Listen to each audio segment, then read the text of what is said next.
राम राम दोस्तों। आज मैं आपको ऐसी चीजें बताऊंगा जो आपके केदारनाथ ट्रिप के 8 से 12 घंटे तक बचाएगी और मैंने क्या क्या गलती की जो आपको अवॉइड करनी चाहिए। तो वीडियो को पूरा ध्यान से देखना।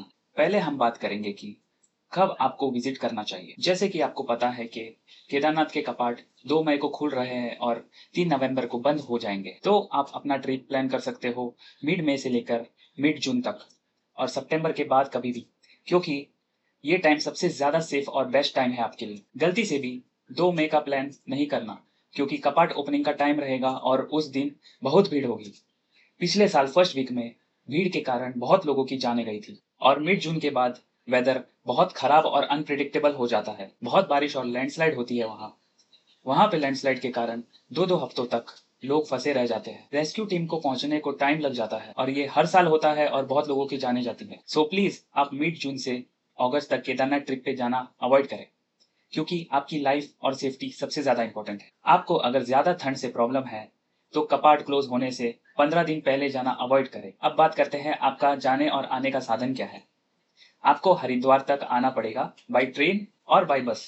और अगर आप फ्लाइट से आते हो तो आपको देहरादून आना पड़ेगा। आप हरिद्वार से सोनप्रयाग बाई बस और बाई शेयरिंग टैक्सी भी जा सकते हो। बस का किराया होता है 650 से 1050 तक, सीटर नॉन एसी का, और आपको लग जाएगा 8 से 10 घंटे। आप ऑनलाइन और ऑफलाइन बुकिंग कर सकते हो और ऑफलाइन थोड़ा सस्ता और रिलायबल पड़ेगा कंपेयर टू ऑनलाइन। बसेस सुबह 4 बजे से रात 11:30 तक चलती है। शेयरिंग टैक्सी का किराया होता है 800 से 1200 तक और गाड़ी होगी बुलेरो या सुमो जिसमें 6 से 8 लोग जाएंगे। इसमें भी 8 से 10 घंटे आपके लग जाएंगे। अगर आपको और कंफर्टेबली जाना है या फैमिली के साथ जाना है तो आप प्राइवेट कैब भी कर सकते हो, जो कि आपको 4000 से 4500 तक पड़ेगा। अगर आप देहरादून से सोनप्रयाग आते हो तो आपको बस सर्विस मिलेगा जिसका रेट होगा 650 से 1150 तक और आपको अप्रोक्स 11.5 घंटे लगेंगे। आप प्राइवेट टैक्सी भी कर सकते हो, सेडान या एसयूवी। सेडान का रेट होगा 4500 से 6500 तक और एसयूवी का रेट होगा 6500 से 16000 तक।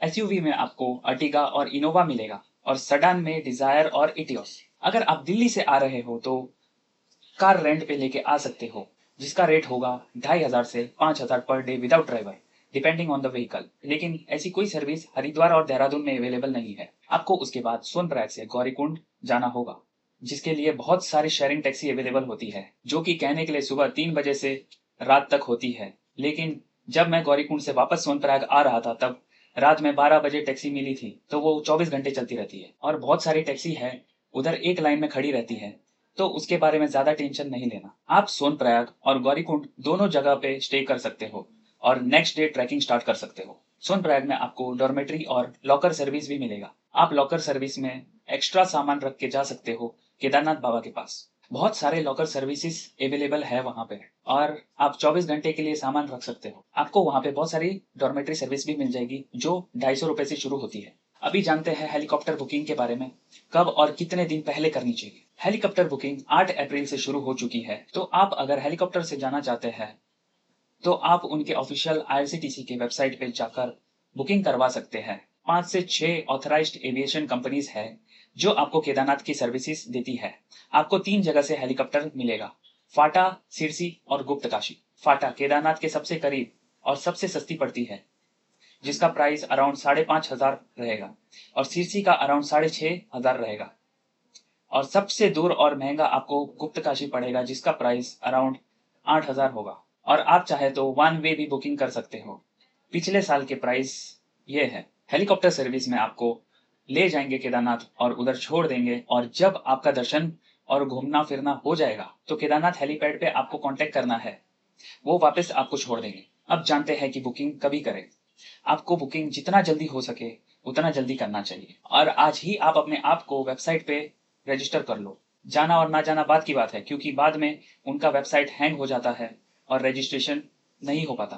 मोबाइल पे आपके ओटीपी ही नहीं आएगा और आप रजिस्टर नहीं कर पाओगे। पिछले साल मेरे साथ भी यही हुआ था और लोग 6 से 7 महीने पहले ही बुकिंग करवा देते हैं, क्योंकि बाद में स्लॉट फुल हो जाता है। आप अगर 2 महीने पहले बुक करने जाओगे तो नहीं होगा, स्लॉट फुल हो जाएगा। तो जितना जल्दी हो सके उतना जल्दी बुकिंग करो और आप अगर चाहे तो बाद में टिकट कैंसिल भी करवा सकते हो। 5 दिन से पहले कैंसिल किया तो 75% रिफंड हो जाएगा और अगर आपने 48 से लेकर 5 दिन के बीच में कैंसिल किया है तो 50% अमाउंट रिफंड हो जाएगा। और आपने 24 घंटे से 48 घंटे के बीच कैंसिल किया तो आपका 25% रिफंड हो जाएगा। 24 घंटे पहले आप कैंसिल करोगे तो आपको कुछ नहीं मिलेगा और रिफंड अमाउंट 5 से 7 दिन में आ जाता है। आप उधर जाके ऑफलाइन हेलीकॉप्टर बुक करने की कोशिश भी मत करना, क्योंकि कोई फायदा नहीं होगा। खाली आपका 2 से 3 घंटे वेस्ट हो जाएंगे। मैंने ट्राई किया था, कोई फायदा नहीं हुआ। ऑफलाइन बुकिंग नहीं होता है वहाँ, उधर ऑलरेडी बहुत भीड़ होती है। जो हेलीकॉप्टर बुकिंग ऑनलाइन करके जाते हैं उनको भी उधर 6 से 8 घंटे वेट करना पड़ता है। उधर आपको चेयर पे बैठकर अपने नंबर का वेट करना पड़ता है। हेलीकॉप्टर से जाने के लिए भी बहुत टाइम लग जाता है। ये बुजुर्गों के लिए ठीक है और जिनको हेलीकॉप्टर का एक्सपीरियंस करना है उनके लिए भी सही है। अगर आप अभी तक देख रहे हो तो प्लीज लाइक और सब्सक्राइब करें। अभी आप जाओगे गौरीकुंड से केदारनाथ, जिसका वॉकिंग डिस्टेंस है 20 से 22 किलोमीटर। डिस्टेंस बहुत ज़्यादा है और आप पहले ही एक लाठी और कपूर ले लेना, क्योंकि लाठी आपको चलने में हेल्प करेगी। गौरीकुंड में बहुत लाठी मिल जाएगी 20 से 30 रुपए में, और ऊपर ऑक्सीजन लेवल थोड़ा कम होगा तो आप कपूर ले जाना। जब लगे ऑक्सीजन कम हो रहा है तो कपूर को सूंघ लेना। और अगर आपकी फैमिली बड़ी है या फैमिली में बुजुर्ग लोग हैं तो आप पोर्टेबल ऑक्सीजन सिलेंडर भी लेके जा सकते हो, जो कि आपको 500 रुपए का पड़ेगा अमेजोन पे। और ट्रैकिंग में आप थोड़ा कैश रख लेना, कम से कम 1000 रुपए पर हेड, बाकी यूपीआई पेमेंट हो जाएगा। नेटवर्क का थोड़ा इशू है उधर, लेकिन जब आप केदारनाथ में रहोगे तो नेटवर्क रहेगा आपको। पूरे ट्रैक पे आपको साइड में दुकानें मिलेगी, खाने पीने के लिए बहुत कुछ मिलेगा, तो आराम से खाते पीते जाओ। अभी जानते हैं घोड़े और खच्चरों के सर्विस के बारे में।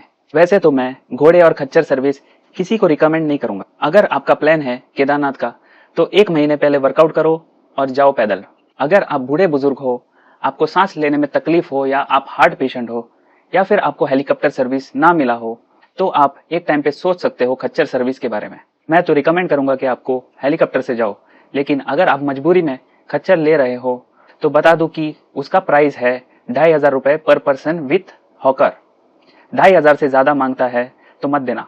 और अगर 2500 दे रहे हो तो उनको बोलना कि एक आदमी के साथ एक हॉकर रहेगा।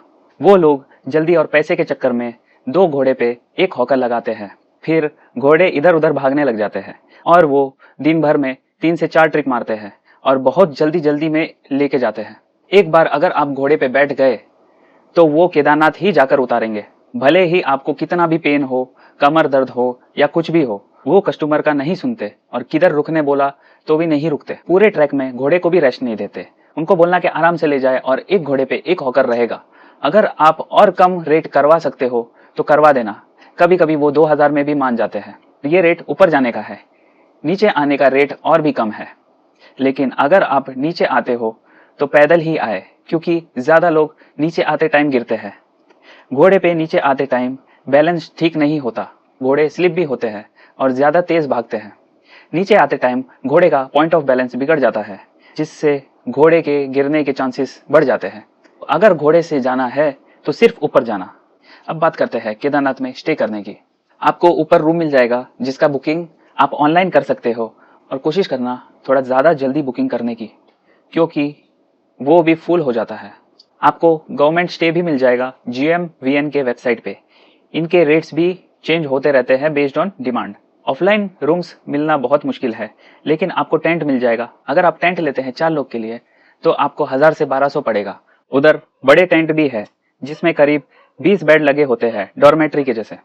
आप उसमें चाहे तो एक बेड ले सकते हो, जिसका प्राइस 250 से 300 के अराउंड होता है। आपको बाहर कॉमन टॉयलेट मिलेगा, जिसमें लेडीज और जेंट्स अलग अलग है। अगर आपको नहाना है तो गर्म पानी भी मिलेगा, लेकिन वो चार्जेबल है पर बकेट के हिसाब से। आप चाहो तो मंदाकिनी नदी में भी नहा सकते हो। अब बात करते हैं दर्शन के सही टाइमिंग के बारे में। दर्शन के लिए आप सुबह जितना जल्दी लाइन में लग सको उतना अच्छा है, क्योंकि बाद में लाइन लंबी हो जाती है और 6 से 8 घंटे तक लग जाते हैं दर्शन में। अगर आप सुबह 3 बजे लाइन में लगते हो तो सुबह 7 बजे तक दर्शन हो जाते हैं, और कभी कभी तो आपके आगे बहुत कम लोग होते हैं। मैंने गलती की थी सुबह 7 बजे लाइन में लग के। सुबह 7 बजे मैं लाइन में लगा था तो मुझे दर्शन शाम 4 बजे मिले। पूरा दिन खत्म हो गया और बीच में 2 घंटे का ब्रेक होता है, तब थोड़ी देर के लिए मंदिर बंद रहता है। तो सबसे बेस्ट है सुबह 3 बजे लाइन में लग जाओ, क्योंकि सभी सोचते हैं सुबह 6 बजे मंदिर जाएंगे, और ये वीडियो देखने के बाद आपका बहुत टाइम बच जाएगा। अगर वीडियो अच्छा लगा हो तो प्लीज़ लाइक और सब्सक्राइब करें।